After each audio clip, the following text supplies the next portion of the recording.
Hello and welcome. Welcome to the first ever Hexachords live stream where it seems like everything that can go wrong is going wrong. And I'm not sure exactly why that's the case, but here we are. I can't seem to get my Logitech Brio cam to work. Everything was tested and working fine yesterday, but all of a sudden my USB hubs have decided to quit. But everything else seems to be working, so we're going to just move on without face cam and just use the top cam so you can at least see the things that I'm at least trying to do with my camera. I don't know that actually any of my cameras are working. It would appear that that camera is not working either. Stuck. So we may just do this without any webcam. This is a first for me. I'm not sure what's going on. So, really what we're here to do is not go on about too much with what's going on with my computer and just try to talk about the track that we talked about. So, hopefully you guys can all hear me if anybody is actually watching. I don't really know what's going on with the computer, but suddenly all my USB hubs aren't working, so I've had to plug everything directly into the computer. And I don't know, this is very strange, very like the first time I've ever experienced such a thing. This is connected to USB hub, but my mixer is working fine. Really, the purpose of this video is to recap the previous, this live stream, is to recap the previous two videos where we talked about how to compose an orb and how you can go from your DAW to orb, or from Orb Composer to your DAW without being intimidated by the idea of using a DAW, for those of you that are intimidated by that idea. So the goal here is not to so much teach you everything there is to know about mastering 101, because I'm not an expert in mastering. I'm not an expert in audio engineering, but I do know a few tricks and tips and things that can get us moving. And some of these things you can actually do in Orb Composer, and we may actually take a look at that as well. But what I wanted to do is go into Studio One and show you how I went about making that track, and also show you some changes that I've decided to make to the track, perhaps for a future version of the track, including layering new things. So what we've started off with here, and the reason I've started it this way is because I want you to just see straight from where we are. We're going to keep all of our volumes at 0, and we're going to mix this track as if this is all for the first time. Everything's come in. We have all of our audio in, everything like that. We haven't mixed anything, and we're ready to start our mixing process. And our mixing process is going to consist of really 4 parts. We're going to start with just getting the balance of the instrument. Then we're going to move to checking for transients and weird things that we don't like in the sound. We're going to work on automations for all of the audio. For example, we're going to be adding in lines and drawing in volume lines for changing, perhaps balancing in a certain section. And then for the last part, we're going to talk about how to actually do a little bit of mastering on the track. But first, what I want to do, and what I've done, is set it up so that everything is set to 0. And what you're going to see immediately when I start playing this track, if we're going to listen to the whole thing from beginning to end, is that, let me turn my volume, hold on, is that the track itself is very, very loud. And that's why I've turned the volume on my mixer for you guys down, so you're not going to go deaf listening to this. But you're going to see it clipping. And so the first thing we're going to do is just listen to it as it is coming out of Studio One. So here we go.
So as you can hear, there's a lot of balance issues. There's things that we're not hearing that we want to hear.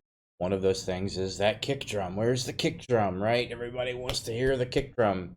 Another thing that you absolutely want to hear are going to be those pads are going to be too loud. They're too much. They're too forward, and they're pushing in front of everything else. So we're going to work on balance, and the way I'm going to do that is just play the track again, but this time I'm going to turn everything down. So I'm going to highlight all of my mixer tracks, and I'm going to turn everything down by about 15 decibels.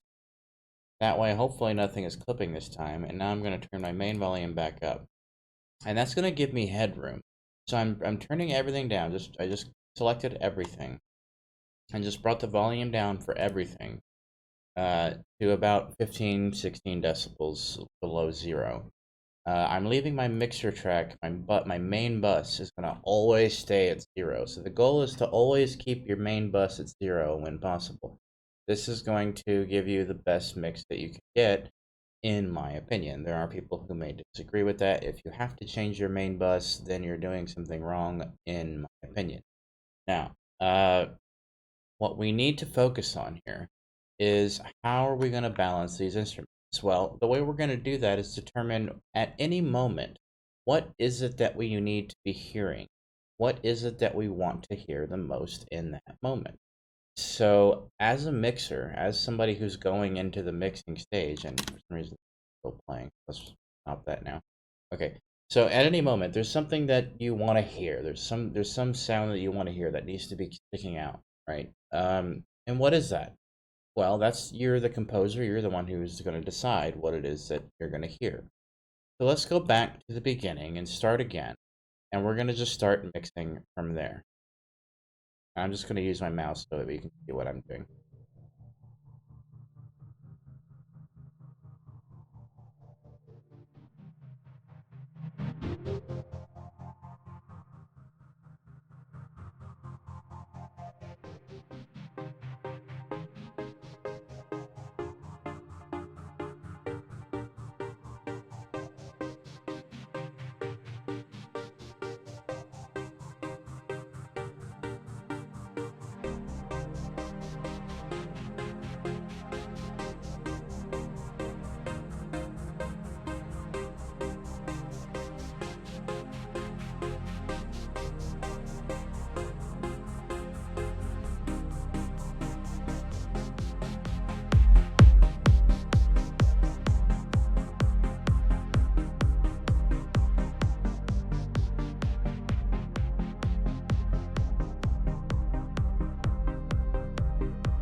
So as you can probably hear, that's already better than when we started out. When we started out, the sound was just all over the place. There was no mix. It was just raw.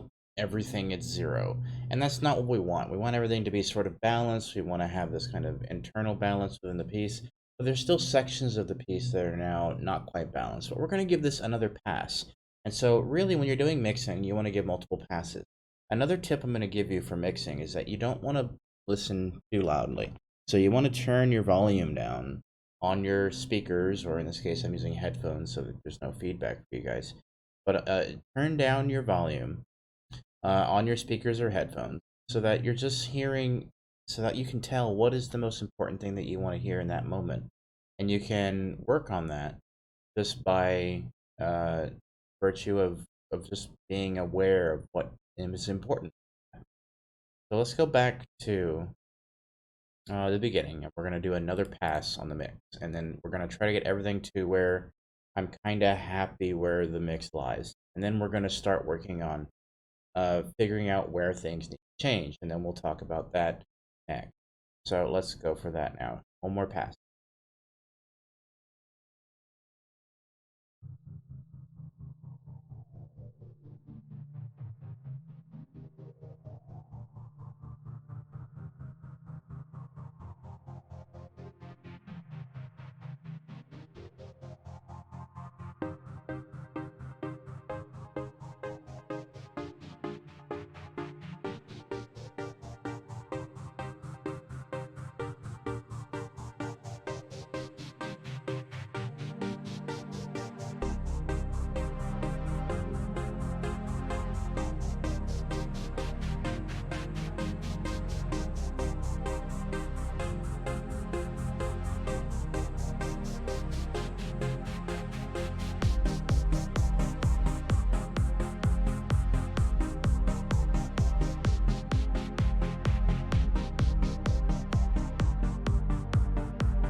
So I feel pretty good about that mix at this point. I feel like for the most part, most sections sound pretty close to what I want in terms of the overall tonality, overall mix goes. But there's still a lot of issues. You'll notice we haven't added any effects to anything. We haven't added any EQ. We haven't added anything that would be like adding transients on purpose, for example, tape saturation and things like that. We haven't done any of this. And so these are things that we're going to do next, but first, what we want to do before we start doing that is to discover why we're going to be doing that. So, when you listen to certain sections of the track, you're going to hear muddiness, and you're wondering what is causing that muddiness. Well, what causes that muddiness, and we will dive into that by looking at EQ. So I just use the EQ that comes with Studio One, which is I can't even find it in here somewhere. I'll type in Pro EQ, and that'll probably pop up. Yeah, so here it is. The Pro EQ. So I'm going to add this to every single track.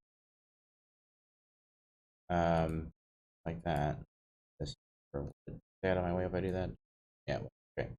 Okay. We're gonna add this to every single track, not the bus track, just every single track. Okay. So we're adding an EQ to every single track, and what you're gonna discover, this and the main bus, sure, is that every single track has a lot of bass in it. Even the pluck and everything that's in the high register, there's some amount of low end. And we want to get rid of that. And the reason we want to get rid of that is because really the bass and the kick are what should be covering that end. And so those things are getting covered up by all of the muddiness that's coming from the other instruments, the arps, the bell, the pad, the leads, the plucks, all that stuff is getting covered up. Is covering up the bass. So let's listen to that again, but this time we're going to click, let's say, on one of the pads here. Let's say Miley's Virus. We'll look at that one. So let's go to the Miley's Virus. I believe is pad 1. Yeah. So and we're going to look at the EQ there. If I can get Studio One to actually show you that. Let me add a. Let me just do a display capture. That might be easier. Yeah, so there we go. So now we can actually see the EQ. I'm going to go ahead and pin this so it doesn't close on me. So let's go back to where that part comes in. So the Miley's Virus, you'll see, just has tons of low end, right? And what you really want to do is cut out anything below about 100 hertz. I try to stick to around 50 hertz. But on Pro EQ, there's this red one here that does that for you. Click that button, and now all your low shelf is cut. But we can cut even more than that because for this pad, that's the bass is not the important section for that. For me, I'm interested more in that sort of high noise section that we're getting. So I'm actually going to pull this forward quite a bit to about 200 hertz, so that now we have a shelf of 200 hertz being cut. So let's listen to again the track, and we're going to do this for every track, by the way. We're going to go through every track, and we're going to just cut low end in the synths section for now, and then we'll come back to the rest of it as we proceed. So let's start there, and we'll just listen to how it changes the tonality once we get there.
Yeah, so let's actually back up a little bit, because I did some EQing in there, but I missed this. So let's solo this for a second, the bell here, which is something I added in. You can actually hear a lot of bass in there. There's a lot of muddiness in the bottom there. All we want is that middle section and this high to kind of ring. So let's pull up those highs, like that. Right? That's what we really want from that bell. We want that tinkly high bell just be standing out. So that's what we're going to do there. Okay, and now let's go back to our next pluck, which I didn't get to adjust yet, which is the pluck, the ARP. So this is actually a pluck ARP. I should label this ARP. Okay, myself. Being organized is also key when you're doing these things. So let's go to the ARP and listen to it and look at the EQ. There's a lot of muddiness in the bass here. We don't need any of that. We need none of that. And again, I want to bring the highs out of that as well.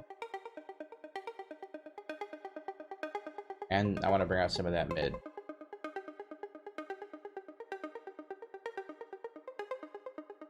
Okay. So now, just from that, and I hadn't even touched the effects riser stuff, but let's go ahead and do that now real quick. So let's solo the effects and look at the EQs on those. So we'll do those. We'll do them at the same time. So essentially, in Studio One, you just open up two of them and then you pin them so they don't close when you open up another instance. So here we go. See how much low end there is here? We don't want all that low end.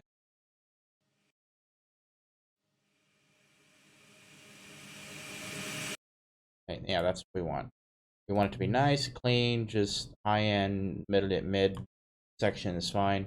But we want to really clear out that low end. That's really key here. Clearing out the low end enables you to keep that bass, which we really want to hear in the bottom. Bass is what we want to hear. We want to hear this, right?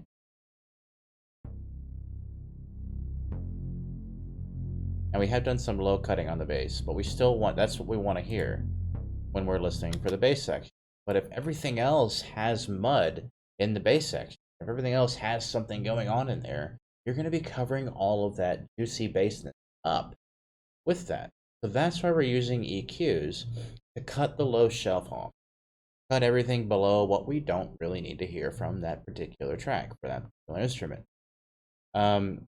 And we're going to do the same thing to both basses, which I think I already did. Yeah, I cut the low shelf on both of them. And we're just cutting down the shelf because that's just rumble. We don't need the rumble. Rumble is not something that we want here. Everything below about 100 hertz, we're just going to do a nice, slow slope. We can do harder slopes in Studio One. If you're using this Pro EQ mixer, you can change the slope for the low cutoff by going here, and you can make it sharp, or you can make it really, really not sharp. In this case, I used the default 12, which is a nice even slope straight down at a nice 45-degree angle, and that's what I am kind of looking for here. So, again, I want to stress though that what you're hearing is all from all from Orb Composer. All of this music, I didn't change a single thing. I didn't. The only thing I added to this was the bells. That's the only thing, and all it is just on the downbeat of 2 and 4, and that's just right here. That's this. That's the only thing I've added. Everything else is composed completely by Orb Composer. So I want to stress that I haven't added anything to this. All I'm doing is mixing it and mastering it. Hi, has the software been updated with a library of pre-installed VSTs? No, not yet, but that is something that they're discussing and is perhaps in progress, but I can't give too many details about that. However, I really like Orb, but having to drag every single VST into the instrument tab is a real pain. Yeah, I agree. If you go to the Getting Started guide that I wrote, and you also watch the video that I did, which you can see by going to our channel, you'll actually see, Lewis, that I discuss setting up a template. Set up a template so that you don't have to worry about those types of things, and then save it as like template electronic or template rock or whatever your genre is that you're working on. And then once you've set up your template, then you can just open up that template, save it as a new project, and then start working with that instead of having to constantly drag in new VSTs every time. Now, in some cases, you may be wanting to use different instruments. All you have to do then is just open up that particular instrument and change the instrument that you're going to use rather than having to redo the whole thing. In this case, I'm using Omnisphere for almost everything because Omnisphere is a quick way to get really cool sounds. And I'm also, I'm not averse. I'm not an idiot. I know how to use Serum. I know how to use Zebra. But for this, I really just wanted to stress the simplicity of being able to pick just a few tracks and put them together. So at the stage that we're at now, Lewis, thanks for hanging out, by the way. At the stage that we're at now, what we're doing is mixing down everything and getting rid of our low shelf. So we've cut all of our low shelf from everything so that we're getting what we want. We've also brought out some of the highs and some of the things. And that's where we're going to start this. So let's listen to the full mix again as it is now and see if that bass stands out the way that we want. Because the bass was being muddied up by all of the low end from all the other instruments. Because again, reiterating, every single instrument that you add is going to have some amount of low shelf. And so you want to get rid of that. You need to get rid of that. So for example, I haven't done it yet to the bells, but let's solo the bells and look at it. If I can. Have I done it to the bells? Where is it? Okay. Let's pretend I haven't done it for the moment, and I'll, yeah. So if I turn this off and I turn this off, just look at the bells and look at how much low end there is. And all that low frequency that you're seeing there, all that's going to do is muddy up your bass, and you're not going to be able to hear your bass. So I've cut off all of that, and so all you're hearing is what I want you to hear, which is the high end, the crispiness in the high end, right? All that low shelf is being cut, and that's crucial to getting a good mix. And I haven't even touched the main bus yet, but we're going to also go ahead and cut on the main bus the low shelf as well. So do one more quick low shelf cut on everything. Let's listen to this whole thing again, just with the Pro EQ, just the EQ. We haven't changed anything else. We haven't added effects. We haven't added anything but the EQs. So now let's see where we stand and where we are with the mix and how we can progress from here. What's the next step? So let's go ahead and give one more listen to the full thing with the EQs in place.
So I already think that sounds cleaner. So at least now we have a clean sound to work with. So all of our mud has been taken out from the low end. We have our bass standing out much more clearly now. We can hear it. We can feel it. We can maybe do a little bit of tweaking with that later. But right now, what we really want to focus on is just that low shelf. So now that's done. And now we also have, because if you missed it, you can always scroll back if you want, but we mixed everything starting at 0, moving everything down to about minus 15 or 17 decibels, then just starting to mix, which gives us headroom to mix everything where we want it to be. So I haven't, again, all of this is Orb Composer composed. I haven't changed any chords or anything. The only thing I added was, for instance, that wasn't in the Orb Composer was this number 7 is a bouncy pluck harp. That's all it is. I've added that, and all I did was copy and paste from C. I copied and pasted something that Orb wrote for the pluck, for the sweep pads, and all it is the chords, just the chord structure that's there already, that was already written by Orb Composer, and that's being used as the sound.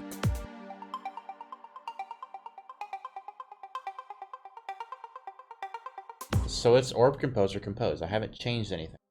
Okay, so moving forward, now what we want to do is start figuring out, okay, what do we do now? Well, we need to get everything kind of start in the mastering stage a little bit.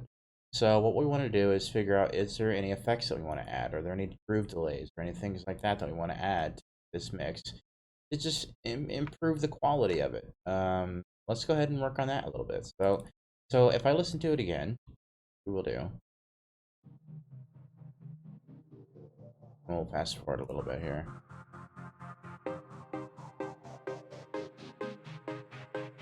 This pluck, I really like this pluck. Nice. Got a nice delay.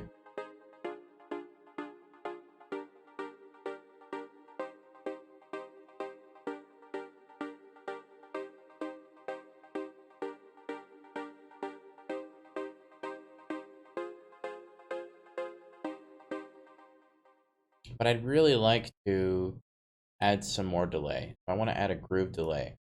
So I'm going to go to my pluck. I'm going to add groove delay. And for groove delay, if you've never used Studio One, it's essentially just like any other delay plugin that you use. You select how many you want to use. In this case, I'm going to be using 4 delays. They're going to be set all to 1/8 notes. So let's see. Let's get this to 1/8 note. Yep. Feedback, dry, wet. Now let's listen to the pluck and see if we can make some adjustments to this. Yeah, so it's a little bit loud, so let's turn these down. We don't need it to be that apparent, right? Be kind of just a transient sort of ambient, rather, sort of background pluck delay.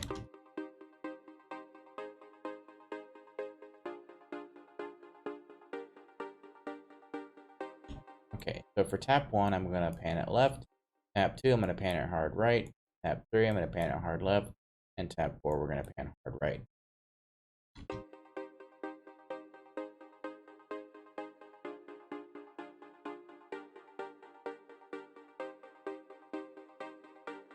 Okay, let's listen to that in context.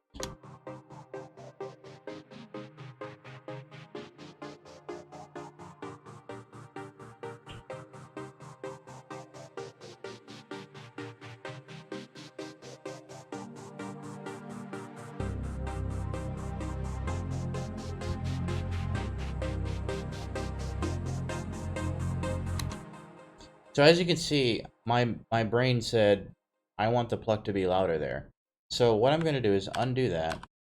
And you can see I went from 4 to minus, to almost 0. So what I'm going to do there, since that's where I thought, hey, the bass is coming in and now the pluck that I was hearing is being covered up. What I'm going to do is I'm going to add some automation. Let's go into here. And this is our volume automation. I can do this with my mixer as well. So what I'm going to do is simply, I'm just going to draw it in rather than using my mixer to do it, even though I have a mixer that can do this. So where I want that to start being louder is right where the bass comes. The bass comes in right around here. And I want to start pulling up that pluck a little bit. So we're going to start at -4. We're going to cut right about here. And then we're going to kind of give it 1 bar, and we're going to bring it up to about that high. Not quite that high. Let's zoom in a little bit to about -3, right? And we don't need to do a curve or anything there. Bring it out. So that's my automation for the volume. Already I've started doing that. So let's go back and listen to that in context.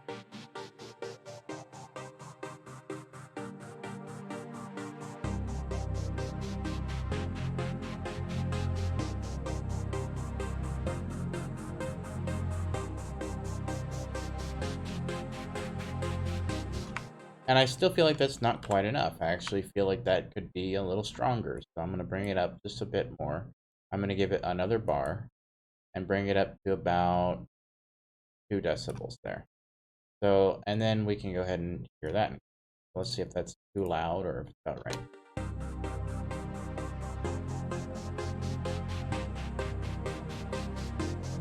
Sounds pretty good.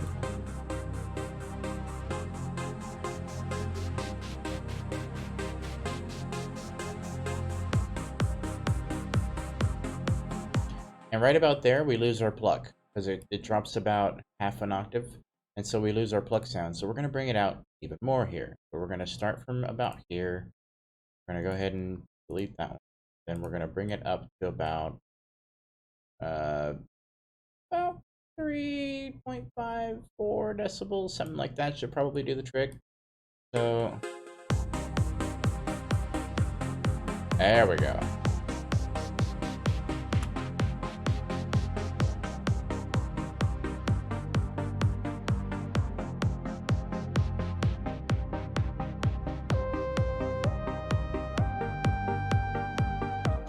In case it's not clear what I'm doing there, all I'm doing is changing the volume automation. I haven't done any other effects. No effects there other than the groove delay that we added.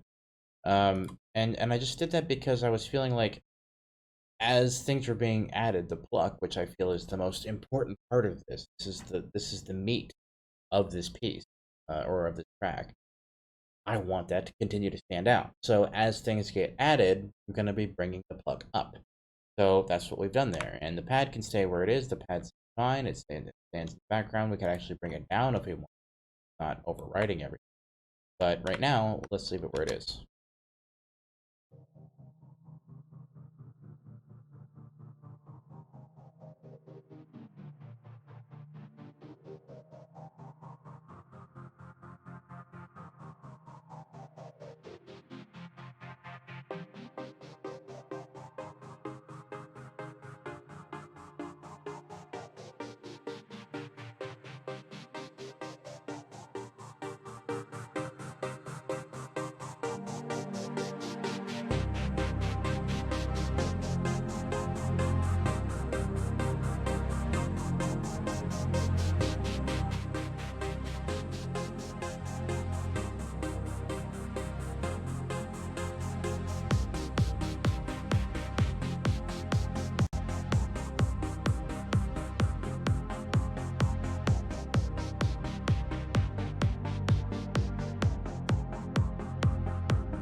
Yeah, I feel pretty good about that mix actually so far.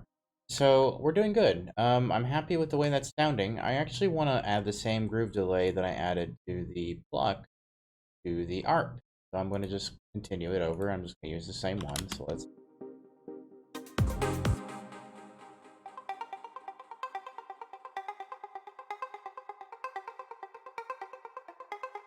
All right. So, and then what we want to do now, okay, so I feel like we've got enough effects on most things. I don't want to overdo it. I don't want to add too many effects unless it's absolutely necessary. Pardon me, I'm moving myself around a little bit here. Sitting in one place for too long is not good for you. So, what we're gonna do now is focus on how to get this sounding professional. So, what we're gonna do is bring in something called Ozone, and we're gonna be doing some. If you haven't used Ozone, you can get Ozone. It's not terribly expensive. But we're also using something called tonal balance control, and tonal balance control comes with Ozone. We're using the modern version of tonal balance control. So if we listen to the entire track, let's say from the highest point here,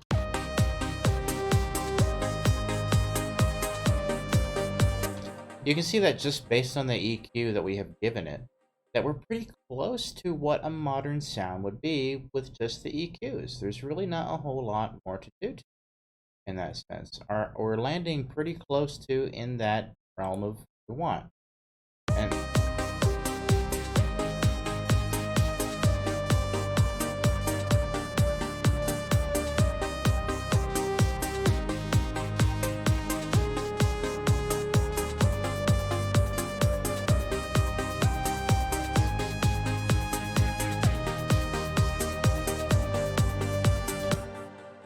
but there's a couple of areas where I really want to make some adjustments. And so it's not all of them, but for a couple of these, like for this pluck, I want to add Ozone and do some automatic mastering. All it does is kind of add some compression and stuff like that, Master Assistant. And I'm going for streaming quality. Let's go to here. I'm gonna solo it. We're gonna go ahead and play.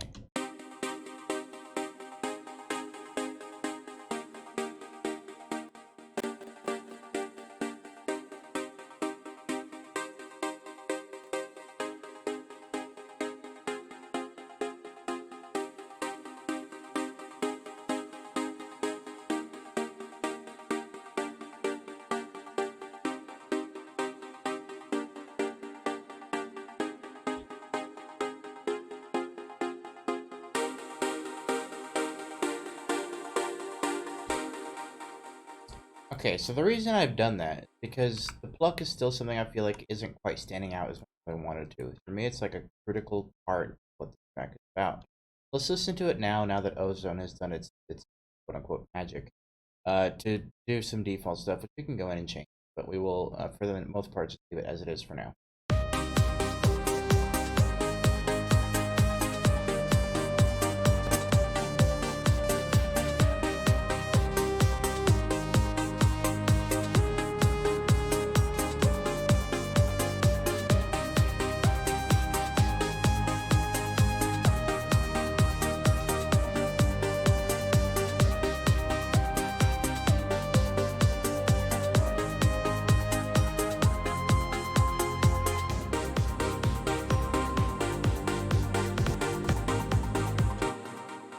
You'll notice a couple things happen there. One of them is that on our kick, we lost all the energy. And the reason we did that is because I'm using something called U-beat for the main kick. Main kick is being done by U-beat. And I don't know. Everything but the kick is being used. I don't know. I can run it for the kick. That let me. No, apparently not. So where's my kick? There it is. So that's our kick. There's different kicks. I'm using kick 3 on U-beat because I really like the way it sounds. I think it's perfect for this style. But you'll hear between here, it's like max velocity. Now when we get to here, a lot of that energy is lost. So what I want to do or what I'm going to do is bring up the volume of this like this, so that we have velocities higher. And then I'm going to just redraw this line right here. So to redraw the line, all I do is click the draw button. Draw the nothing. I have a large choral VST that uses contact. Make a choral composition with Orb. I load the same VST into several tracks, which uses loads of memory. Tips. Yeah, can you tell me what choral VST it is that you're using? I may actually have it. Daniel, sorry. Daniel, can you tell me which VST you're using, or what choral sample library you're using? Because I may actually have it, and I may be able to give you tips on how to reduce memory usage with it. Genesis Children's Choir. No, I don't have that one.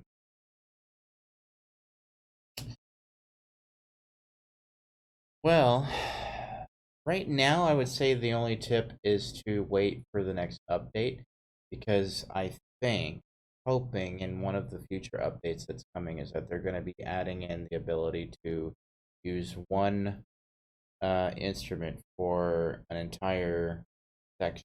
So one contact for an entire section. So you have a choir, you should be able to use one instrument and then map it to all of them. But I don't quote me on that. I'm not an expert. I'm not the one that's in charge of development, so I can't really speak on that. But I'm just telling you that's something that we've been discussing a lot about, and it's something that, of course, I have said too. Is like, there's lots of memory being used when you're loading in all these contact instruments as well. As far as, so if it were me, doing this, and I was using, let's say, let me just open up Orb Composer really quick, and hopefully this doesn't crash my computer while I'm doing this. But let's say I'm adding in a custom instrument, and we wanted to add in, I don't know, let's say, because I use Voxos, we'll use that as an example. So let's go to, we're getting a little bit sidetracked. Let me just type in choir. There we go. So we'll do choir, female, female soprano, female alto, male baritone, male tenor, right? So for that one, I'm going to have to load in different contact instance each one. Okay, so you already know this part. You have to load in a different contact instance for each one, right? And then you have to open it up. No, you're fine. Hey, this is all about you guys. So taking me off topic, this isn't off topic at all. This is about Orb Composer. So this is totally on topic. I'm totally fine. So let's go to where my Voxos is. And so for Voxos, they actually split it up. But let's say I wanted to use legato section. So I want to use legato section. And I don't know if your children's choir thing has anything like this. So this might help. It may not at all. So right now we're on the female soprano, which is the highest in the range. So all I'm going to do is uncheck everything but the soprano, so that only the sopranos is loaded in, right? So that's what I'm doing there. So I'm going to do the same thing for this one. I'm going to load in Voxos. And then we're going to load in legato sections. And we're going to load in, and it loads faster, everything but the altos. So we're just going to uncheck them so they're not loaded in. See, when they're loaded in, you can see the memory increases here. When they're not loaded in, it decreases. So if you have some similar ability to do that with your children's choir, you should be able to reduce your memory load just by doing that. I don't know if that helps.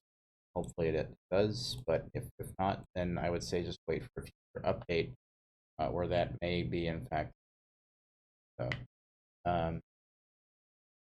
yeah, you might be loading the entire library by accident, and that's not uncommon because we're so used to being able to map things in DAW that when Orb Composer forces you to use a different instance, we're just loading in the instrument and not really thinking about whether or not the entire library is loaded. So, pay attention to Oh, do I need all of these loaded? No, let me just check the one that I need loaded. In this case, it's Boys Choir 1, whatever it is, and whatever you said it's called. And even Genesis Choir, I've never used it, so I'm not familiar with that one, so I can't speak on it. But so back to what I was doing, and I apologize for getting a little bit sidetracked, but I think that's an important point that you. So I think it's good that you raised it. And again, I'm sorry my camera's not working. I ran into so many technical issues that I have never had before as soon as I started live streaming today. And one of them was my USB hubs just suddenly stopped working. So I had to plug in my mouse, my keyboard, everything is now plugged in directly into the computer for some reason. My USB hubs were just like, hey, nope, not gonna work anymore, sorry. Even my microphone wasn't working. And I've never had this problem before. It's so bizarre. So I ended up having to deal with that before I could continue the live stream. I think we might have lost some viewers as a result. But so let's go back here. So where we're at, I'm not actually composing anything, Daniel. I just want to keep that clear. So I'm not actually composing anything. All I'm doing is mixing what Orb Composer has composed. And all I'm trying to show is how to compose it or how to mix it such a way that what you get is a good result. And you can do some of this mixing in Orb Composer, and I might show how to do that as well. But for now, I'm showing it in Studio One. So let's cover where we're at right now and where we're going to go next. So the first thing I did, going back to the very beginning, is everything was set to 0 dB. All the mixing buses were set to mix 0 dB.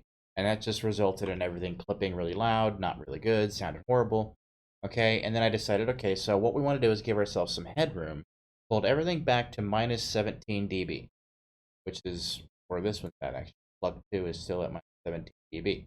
That's where we pulled everything back to.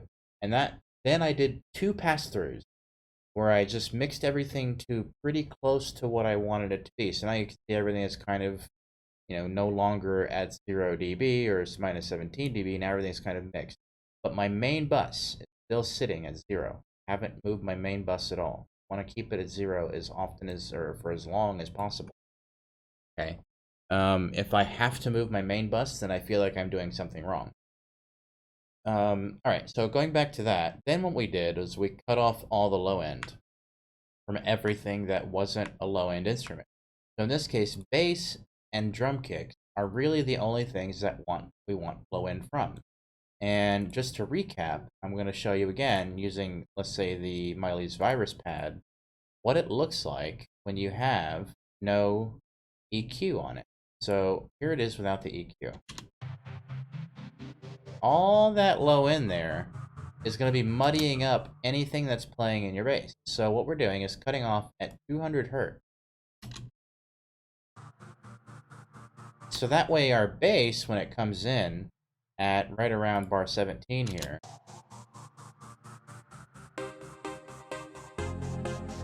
really stands out now.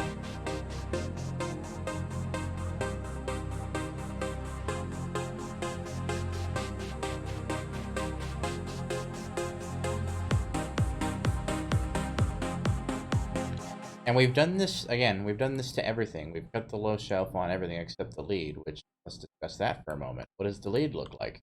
Let's look at the lead. We haven't even touched the lead instrument.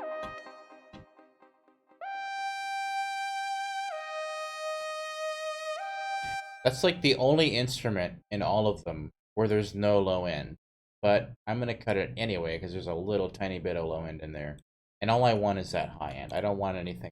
I just want that high end. That's where it's playing. That's what we're listening to. That's what that is doing.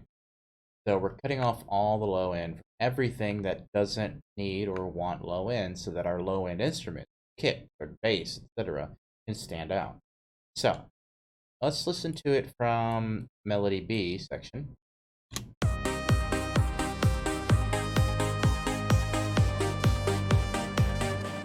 So there's something here that I really want to stand out, and that's this sound right here. This sound I really want standing out. Back to this. So this is, nope, that one. There we go. Aluminum Utopia. This, if I can.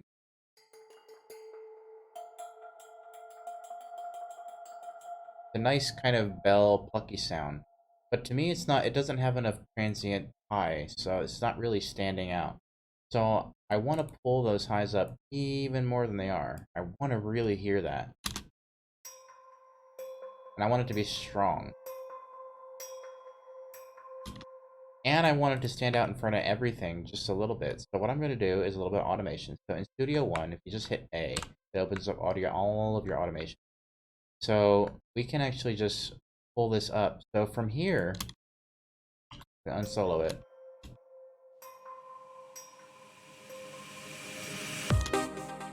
So from the beginning here, it actually is okay. It's at an okay volume. But when we get to melody B, it suddenly falls behind everything. So what we're going to do is on Aluminum Utopia, we're going to make a little cut right here and right here, and we're going to bring it out. We're going to just pull it up to like 4 or 5 dB, something like that. And we're going to give it a little bit of a curve like this. Hit A, and now we're done with that. And let's see how that sounds in context.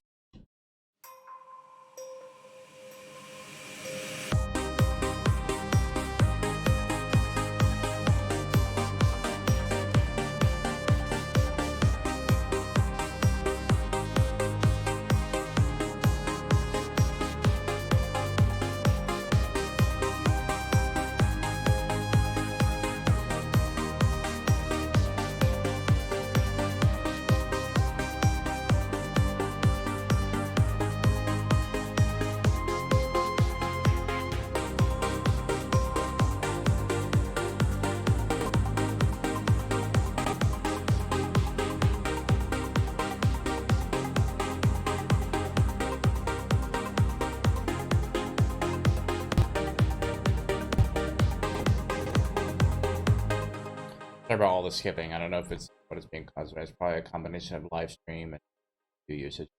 But anyway, I think you get the idea. So now what we want to do is go back and add some tape saturation and custom things like that.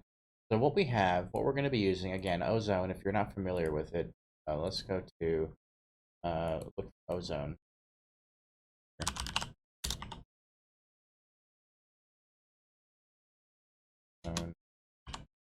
ST. So isotope ozone. You can actually find here. And you can buy it now.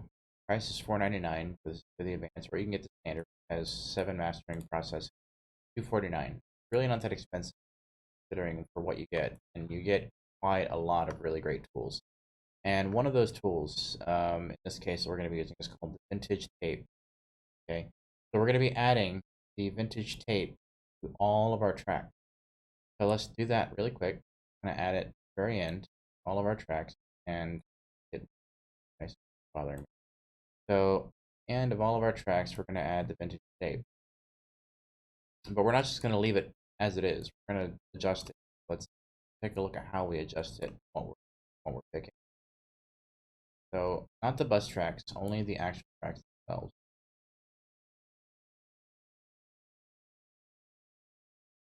Okay, done here. 2 more to go. And then we're going to add 1 on the master bus as well. I'm going to go before the tonal balance control. Tonal balance control is our like last quality control check to see are we still within that modern sound range that we're looking at. So far we have been. We want to continue that trend as well. So what we're going to do is, let's say for our lead, we're going to open up the Ozone vintage tape, and we have presets that we can use, and some of those presets include things like added articulation, clarity, clean character, things like that. In this case, I want to add clarity for the lead. I want the lead to have clarity, so I'm going to add clarity, and we can adjust it. We can make it a little bit different, but we're not really going to touch too much of it. That's something another day. But let's hear it without, and it's very subtle. Change is subtle, but listen to it. Just the just sorry, just the lead, with and without the vintage tape.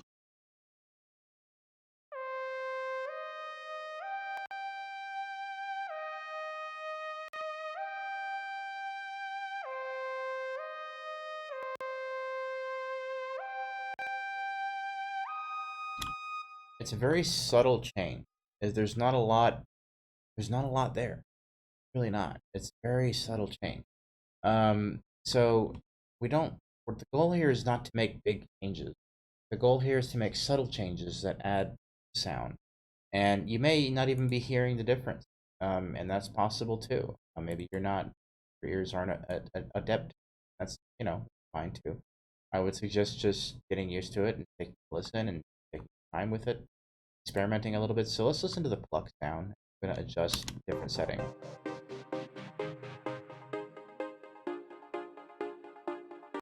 Okay, let's add a hard edge.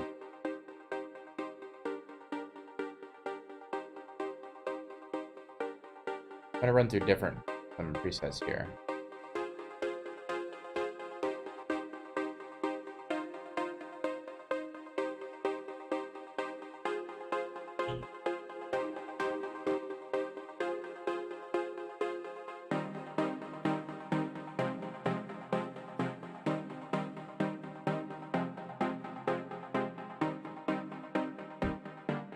So you might actually be hearing the changes now that you've heard it kind of go through all the different presets. Hear what it actually does to the instrument.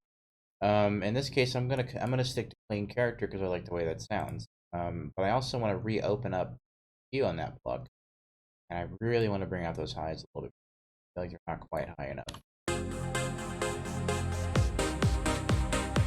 There we go.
Again, I apologize for the sounds that you're hearing. It's just CPU usage, and I have a really great CPU, so I don't know why it's giving me problems, but it is what it is. So, all right, where are we at right now? Okay, so we're messing with our sounds, our vintage tape sounds we're using. So let's go to our bass now. Our bass now, really simple one.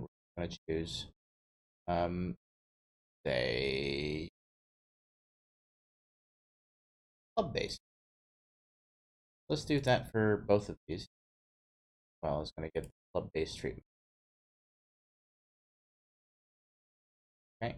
And again, you can adjust these. You can tweak them a little bit drive. You can add the bias. You can change harmonics, speed, different things like that. Low emphasis, high emphasis. Like if I feel like I wanted more low, I could pull this way up. I don't want that much low though. I like the way that it sounds pretty close to standard. So let's listen to the bass there now.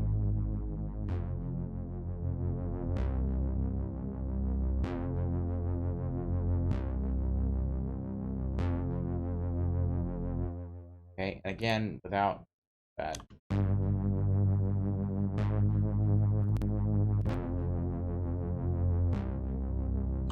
Okay, so now the bass is kind of punching a little bit more than it was before. So, and then for this one, for the kick drums, really easy one. We want the kick drum to kick harder, right? So, how do we do that? Well, how about punchy lows?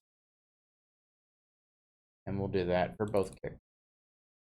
That's punchy lows, both kicks. And let's just solo those. Just listen together. I like that. It's a subtle change, again, but it's a change nonetheless. It's something that adds just a little more detail. And what I've actually done here, again, is I've actually layered two different kicks together. So we have this first kick that we start with, and then later we add in the Lindrum from Addictive Drum to add even more punchiness to that kick. So layering is another key part of this process we're doing. So yeah. So what you need to do is just be aware that layering is huge when it comes to this type of music. We want to add more and more layers. We don't want to go crazy with layers, but we want to add more layers. So as the kick starts, we start with a nice, simple, dry kick. And then when we get to melody B, the big section, we want that kick to really punch hard, right? We want it to be bigger. So we add another kick to it, which also happens to have a little bit of reverb on it. And so we get a bigger back end. All right, so let's listen to that after we adjust some of the other effects here. So let's go to we have two effects here, two risers. And that's really all we're using is just two risers for this transition. And these I got from Splice. If you're not familiar with Splice, here's Splice. It's about $7.99 a month for Splice, and you can get tons and tons of things that you can pull in. I just pulled in two sounds that I really liked as risers. In this case, I pulled in, I think it was this one. Is it this one? I don't know why they're not playing, but yeah, essentially, there's two risers that I've downloaded. And I went ahead and just dragged them in, just drag and drop. So if you use Splice, you just drag it and drop it right into your instrument track, and you're good to go. And then I cut it off right there, right there. I cut it off. Okay, right at that edge. So now we're almost done. Actually, we're pretty close to where we want to be, where we're expected to be. But the last couple things we want to do is for the main bus, we're going to add tape saturation. Okay, and that's going to give us a different sound altogether across the entire track. Let's listen to that well in context. Track.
So sorry again for all the weird cutouts. I really don't know why there's so much CPU usage going on with this. It's a Studio One problem, not my computer. And it's a problem that's I've experienced ever since I've used it. Just a lot of stuff. Not sure why. But we're gonna go ahead and ignore that for the moment, and we're gonna go straight to So you'll notice that even at the biggest section, we're barely crossing minus 10 decibels. We want to get this a little bit closer to 0. And we can do that one of two ways. We can raise our master bus track, or we can use ozone, which we've talked about before already, and we're going to add that to the very top of the list here of inserts. And we're going to let ozone master the track. Nice, I use master in the loosest possible sense of the word. To get everything kind of boosted up to close to 0. So here we're going to go ahead and just play it from the loudest section. And I'm also going to loop clouds. I'm going to go ahead and set up my loop be from B to there. And we're just going to loop that until ozone is done doing its magic. Watch your ears.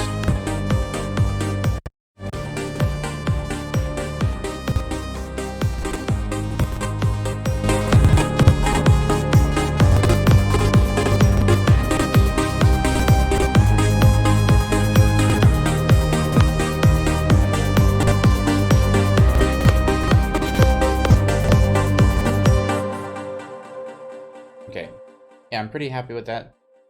So that's where we're at right now. Now, normally, you'd be doing this sort of thing after you've bounced everything to audio, which we can actually do, but we'll come back to that in just a moment. So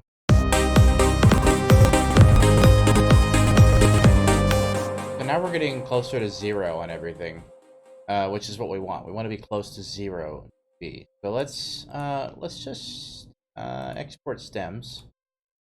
So I'm just going to export all stems. And this is going to be between start and end marker. Sure. I think the end marker might need to be placed a little further away to give me. Let's give it about measure and a half extra end. Then our start, there's actually about a bar of nothingness, so I'm going to start it about there. And then we'll go ahead and export our stem between the start and end marker. So let's let that do its magic. It's going to take it a few minutes. And then in the meantime, we will be right back.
So we're back, and all I've really done is now taken all of the instruments that we have exported as stems, and now they're all just wave files.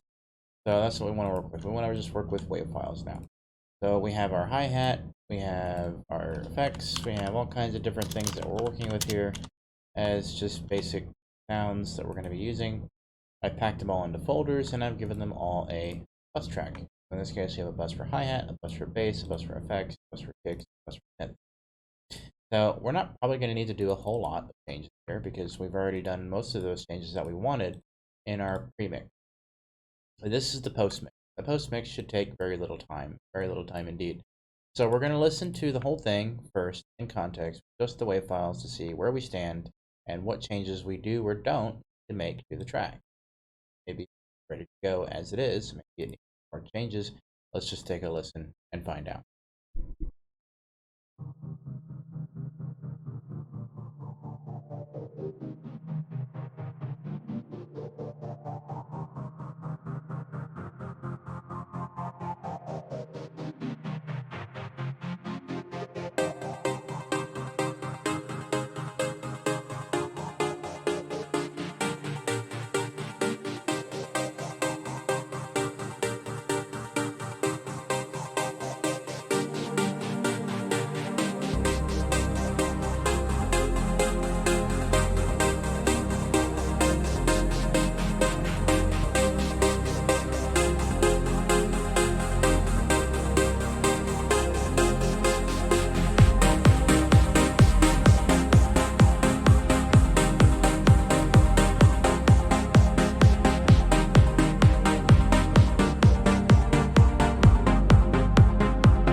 So the first thing I notice is something is wrong. I don't know what is wrong.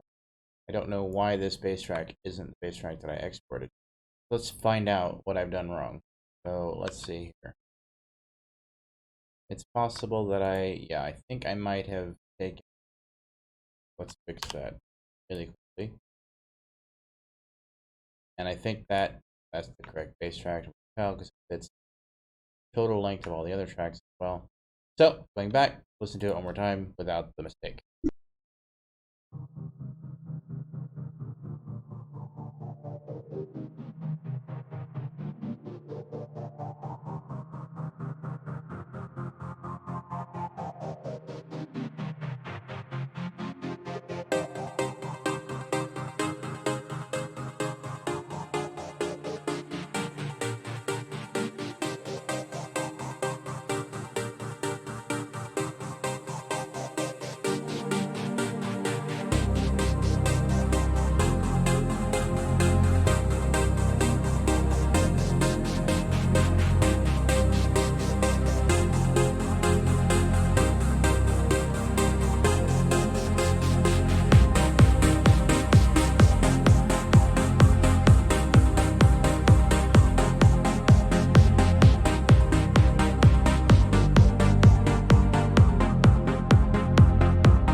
One thing I want to change is this opening here.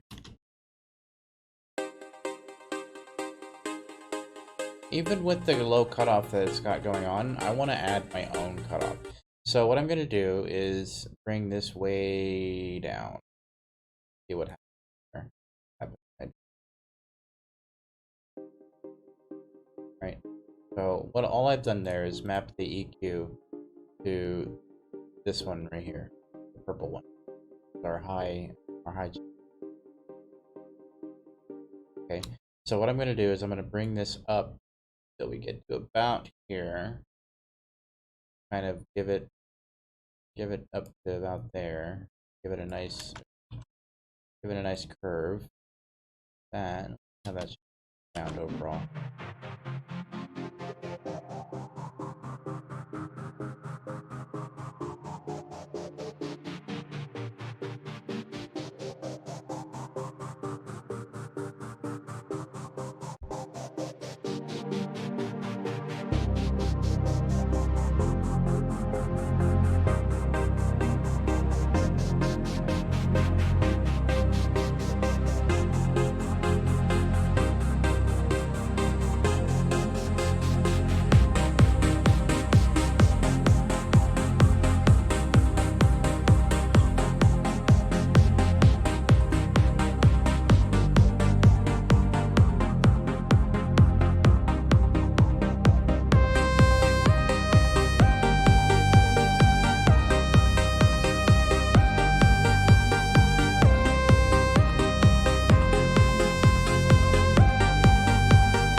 So another trick to tying everything together. So now we have, I think, overall a really good mix and a really good sound. There's just a couple of things that we can change. And one of those things that I would like to add is an impulse response. So we're gonna pick open air, which is something that comes default with Studio One. Open air. I'm gonna add this to all of the bus tracks except for the kick. I don't want the kick to have this effect. So it's just going to be on the effect, it's going to be on the bass, and it's hi-hat, and it's going to be on the synth. It's not going to be on the bass kick. So, right. Open air on the synth. I want to go ahead and navigate to where my open air is sitting, which is going to be in here, the IR samples, which I have the EWQL spaces. We're going to use a digital plate. In this case, we're going to be using a vintage plate, and we're going to use a bright plate, a short bright plate, about 0.6 seconds. Okay, and as you can see, it locks automatically. We don't want it loud. Just want it to be subtle there. So let's take a listen to this. Was on the synth, right? Yeah, so let's listen to just the synth soloed with that. Right. Let's.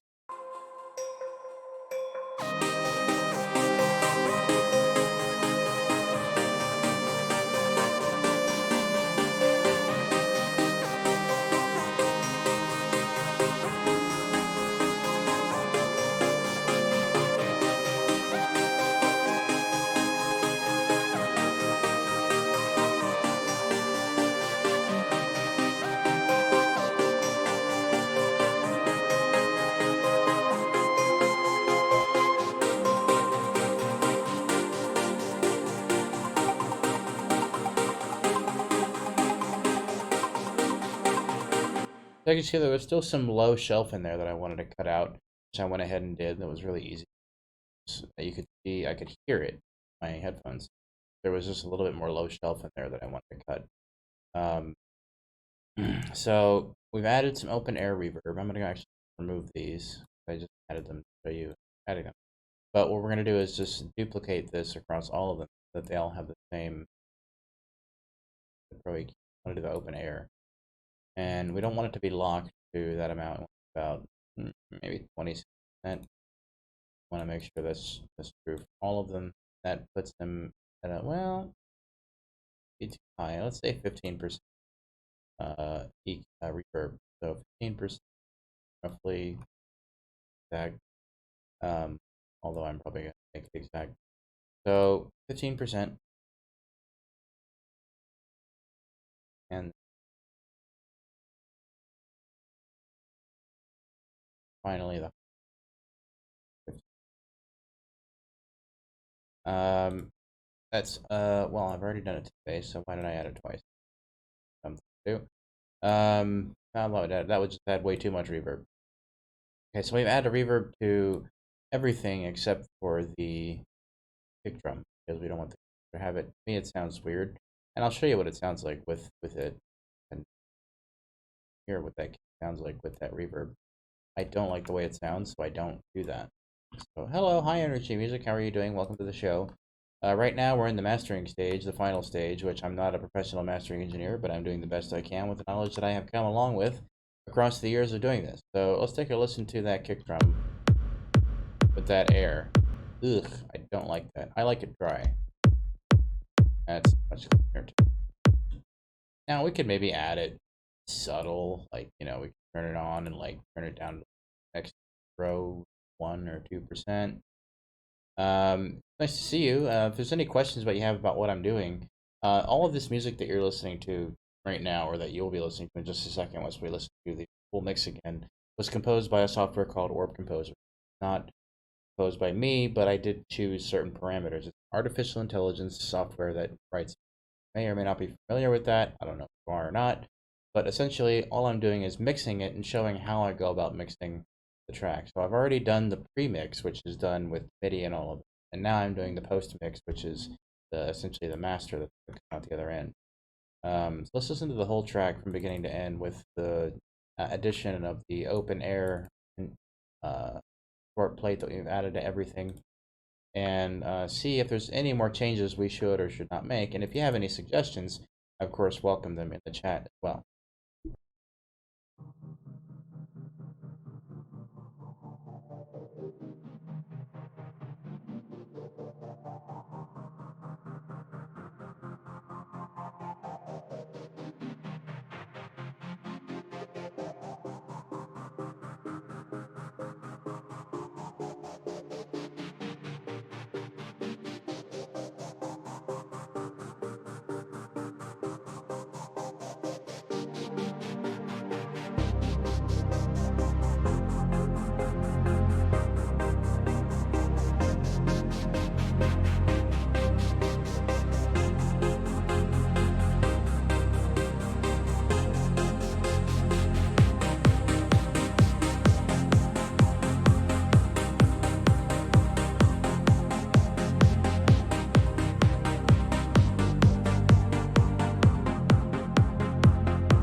so that's kind of where we landed. Now, what I would like to do now is just go ahead and have everything kind of cut as we go towards the end. So I'm gonna do a just highlight all the wave files here from top to bottom. So we're gonna click the bottom one, and please work with me, will ya? I would really love it if you'd work with me. It's not working for me. It's not highlighting all the tracks by default, so I'm gonna have to just do it manually. I don't know why, it's always a problem. But Studio One is a little bit odd sometimes. I think it's because they're all split into bus tracks. So I'm gonna go ahead and do a long fade. This a curve out like I think I want to do that curve maybe, or maybe this one. Let's do this one and see how that sounds. So everything is going to be curving out here.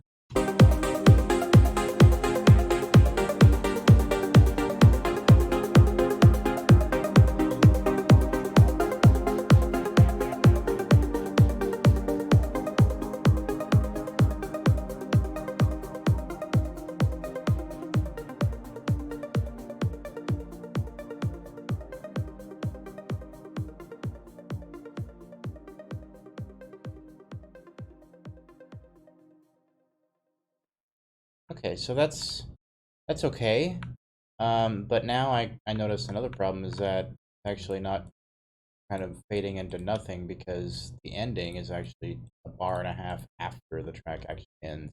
And so I'm going to go ahead and pull back on all the wave files quite a bit there, that the ending is actually where I want it to be.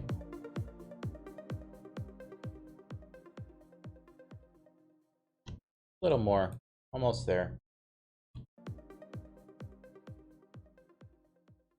That's about right, yeah. That's about where we want to be on that ending there. So let's go ahead and give it one last listen through, see where we're at, and then see if there's any more changes we want to make. We may throw Ozone on it one more time just to do one last master on the master bus, but otherwise I think we're pretty close. The mix is pretty close to what I'm looking for. Let's just do one more check.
So it's pretty close, but I think I want those risers to stand out a bit more. So I'm going to bring them up just a touch there.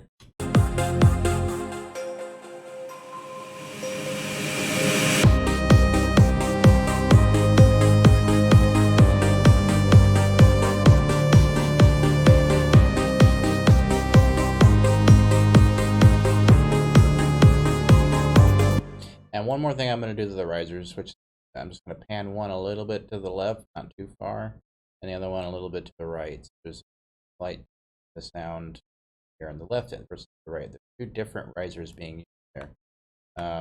See them here, very small sound, but we're going to pan one a little bit left, to the right.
So it's really close. It's it's so close to being in the range of that I'm almost ready to just say, all right, good, we're good to go. But I'm gonna give it one more pass through Ozone's thing, automatic quote unquote mastering, um, and I think I'm gonna be happy with it. So we're gonna go ahead and run the mastering on this big section here where it's the biggest, because that's where Ozone likes to work, is at the biggest section. And we're just going to create a loop there that we're looping section. And what we want to do, make sure that we don't go crazy, is we put it after the EQ that we've added. So that way it's not, EQ is being part of what Ozone is listening. So let's go ahead and set up our master system. We're going to use streaming. We're going to go ahead and start playing.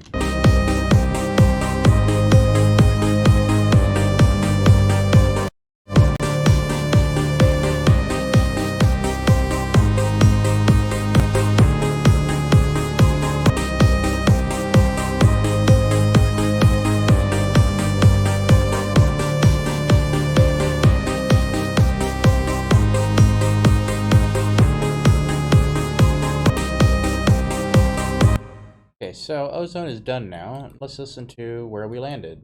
Or any closer to that, because this range here, a little bit bothersome to me. I'd really like it to be closer to here than to way up here. And even though being bass heavy isn't necessarily a bad thing, I want it to feel like that modern bass down, and if it's too much, then it's aware of.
Now, reiterating once again, some of this mastering you can do in Orb Composer using Ozone as well, but there's limitations.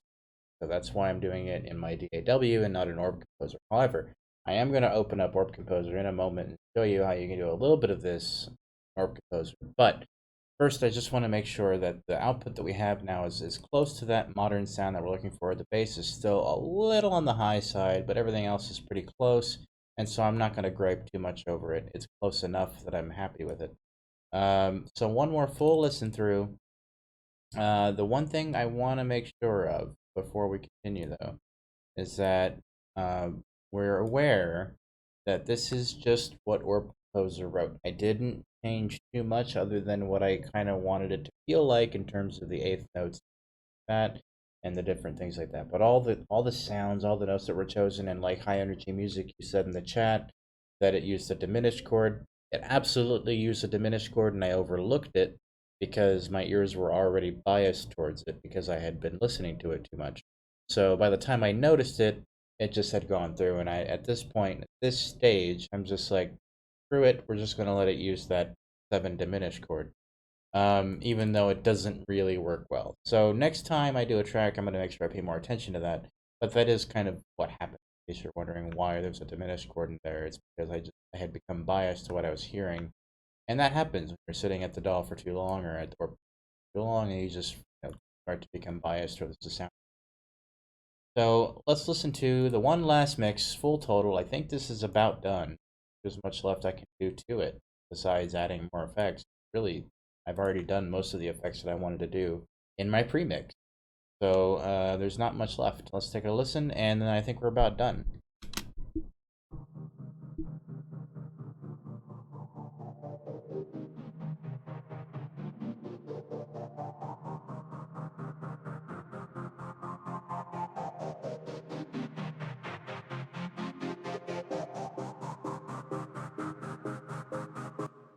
Oh, sorry. One more thing before we continue.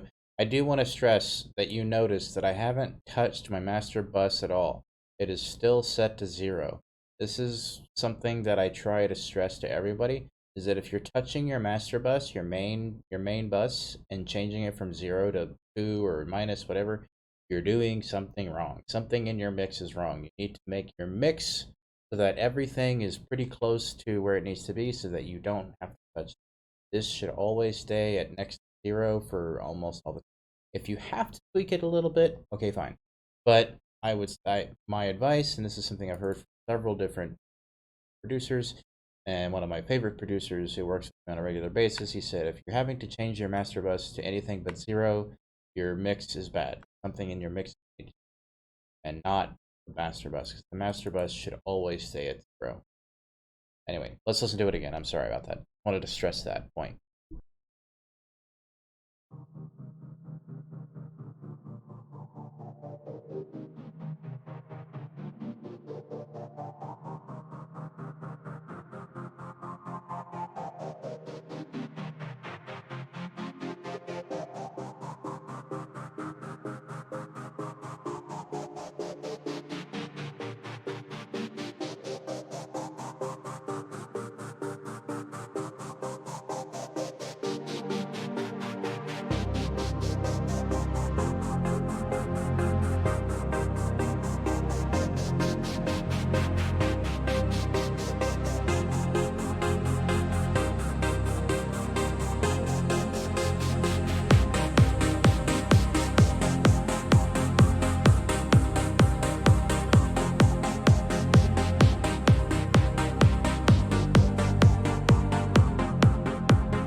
That is the final result. And yeah, high energy music, you mentioned one more thing that I've actually mentioned to the developers as well, is that Orb Composer does not give any breathing room to the melody.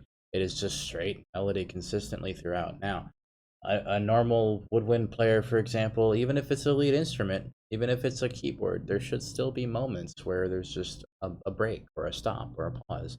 But Orb Composer doesn't do that. So if I wanted to write that, I would have to write it in myself. Now I didn't because I wanted this to be what Orb Composer can do. So that's what you're hearing is what Orb Composer can do. I didn't want to change that because I wanted to make sure that this is Orb Composer, not me. The only thing I've done is added some ARPs, which came from Orb Composer's chord structure. I didn't actually add the ARP in anything special. It's just a default ARP selection pluck from Omnisphere, and then I just chose the chords. Chose pasted it in there. I didn't change any chords or anything else like that. But I agree that diminished chord was a little bit weird. If I could go back, and I probably could, I would go back and change it. But I wanted to just say this is what Orb Composer did. Here it is. And so I think I'm done with this one. So now I'm going to go ahead and export this as the final mix. So we're going to just call it is in this case. The track name is what I gave it, called Always and Forever. And I'm going to just go ahead and export it as MP3 file.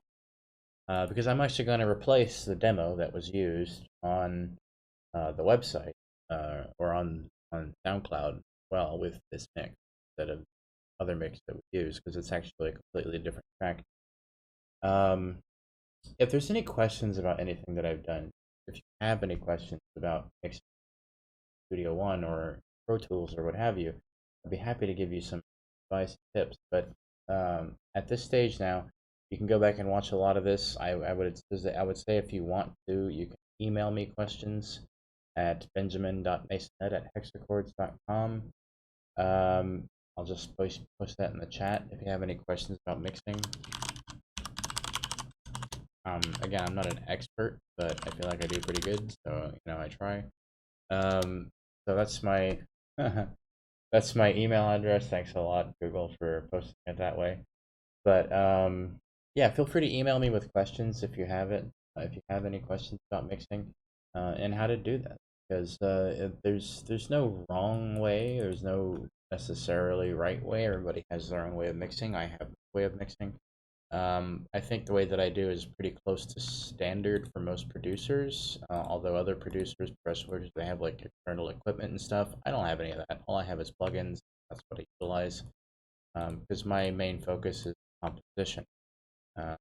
So I'm not a mastering by trade, but I have learned a lot about how to do it by asking producers and studying with producers, discovering what it is. Like, add tape saturation. What does tape saturation do? Well, it makes it sound vintage. Gives it a nice sound that you wouldn't get otherwise. There's things like that that just make sure that you cut those low shelves. That way your bass stands out.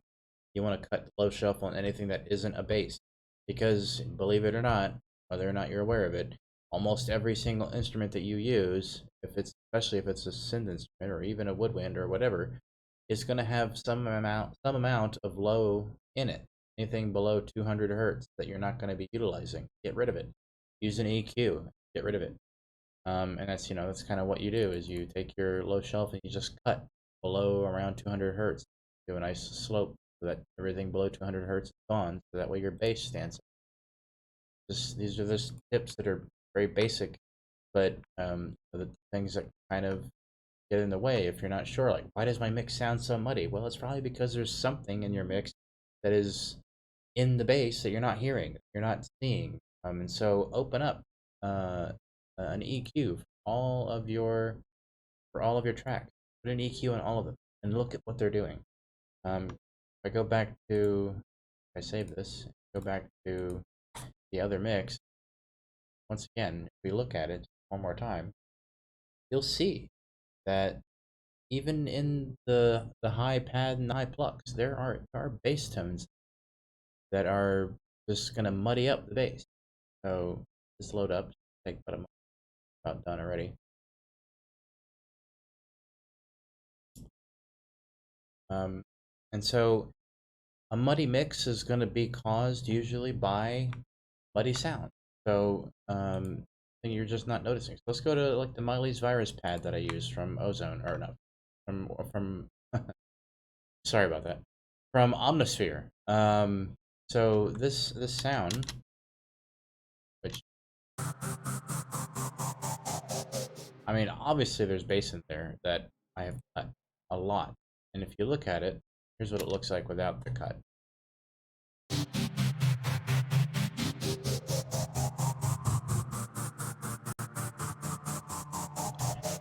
And I could probably even have cut more on that if I wanted it to just be that really high end, that sound. I could have done that too. I didn't, because I was actually quite happy with that mid. But yeah, there's low shelf on everything, just about. If I go to the pluck, for instance, beyond pluck here, also from here. If I pick this one, look at you look at the sound, look at the EQ, look at it without EQ. Look how much low shelf stuff is happening. We gotta cut all that out because we're not in that range. That's not the range that the instrument's playing. We gotta cut that out. We gotta get rid of that. And again, a lot of performance issues with Studio One, but that's just Studio One. But yeah, we just across all your instruments, check for that because that's an important and crucial step in making sure that your mix doesn't come out muddy. Anyway, that's all I have for today. For the next episode, we're going to be doing a couple of videos. And then I would like to do another live stream where I talk about perhaps mastering a track through Orb Composer, which is not going to be easy, but there are certainly some tips I can give on how to get close to something that you. I hope that you have found this video or live stream helpful, and if you have, please subscribe, give us a thumbs up on the live stream if you can. I don't even know if that's a thing. The thing.